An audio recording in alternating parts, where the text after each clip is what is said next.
Raghida Dergham is a senior diplomatic correspondent for Al-Hayat, a leading pan-Arab newspaper. She reports on the United Nations, and she joins us now from New York.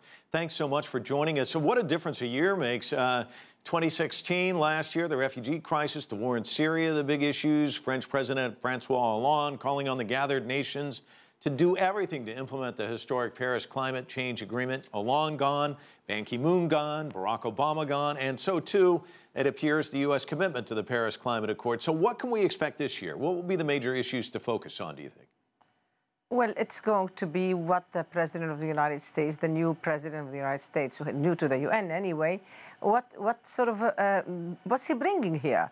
What does he want to say to this community, to this international community that pays big attention, great deal of attention to where the U.S. stands? I think it's important to note that, of course, the issues are the hot issues have taken a different order.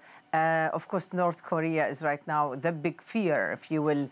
This is where everyone is focused, that even those who never paid attention to this issue are very worried about it. I don't think they're as worried, although there is a lot of talk about pulling out from the nuclear deal with Iran. I don't think that's happening. I think there is a lot of probably verbal escalation, but from what I could see, I don't think this is going to be the big news from the speech of the president or otherwise. Yeah, you said, what is he bringing, which is really the question. This will be the first time he addresses the UN. President Donald Trump, is he going to be the guy who follows the scripted remarks and the teleprompter, or will it be one of his freewheeling speeches, which that's when things get really interesting?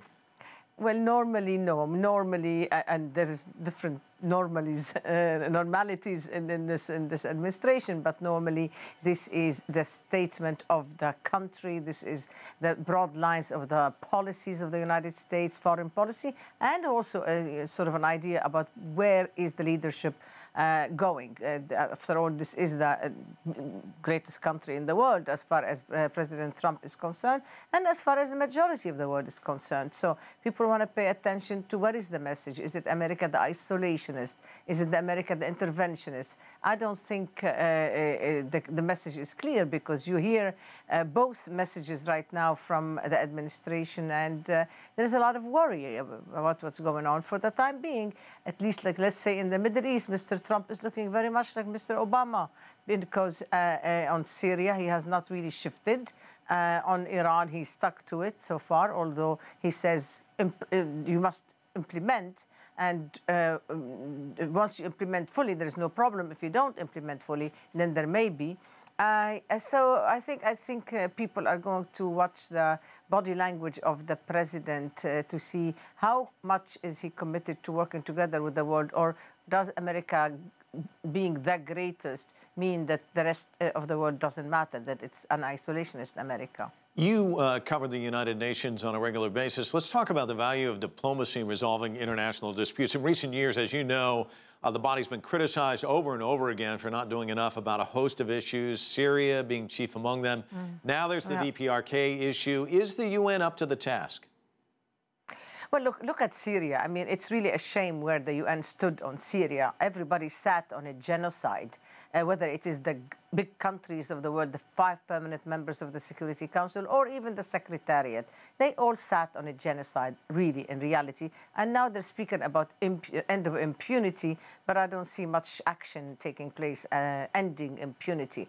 I think as far as the diplomacy that's taking place right now, it is in the aftermath of the military situation on the ground. So you have the Russians running the show in Syria, no doubt about it, but you have the acquiescence of the Americans. The United States is letting Russia lead the show in Syria. Therefore, when you hear about the conversation between Mr. Sergei Lavrov and Mr. Tillerson, then you read between the lines that they are agreeing to many things, that the diplomacy is taking effect, that they are really setting the agenda or drawing the map, if you will, in Syria together. I think diplomacy, as far as North Korea is concerned, is an absolute must, and that's what everyone is hoping that in the leadership here would be China. One does not want to only listen to the U.S. and North Korea exchanging these frightening remarks every now and then.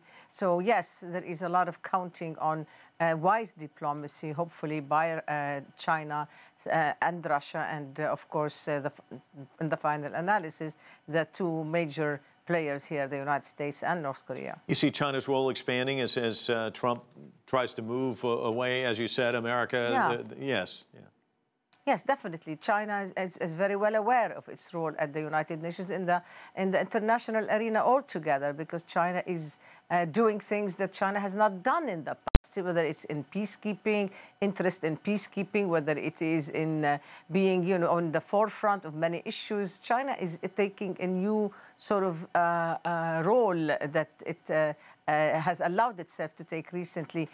In the past, it really didn't want to. In the past, China said, I will watch and I will not be active. Now we see an active China, and China that is ready in case the US steps away. Yes, China is ready to step in. That's clear in every way that you see it, whether it's the nature of the diplomats, the sophistication of the diplomats, the languages of the diplomats who are Chinese versus what the Chinese diplomat of yesteryear was. And we'll definitely be watching them this week, as will you. Thanks so much for your analysis. Appreciate it.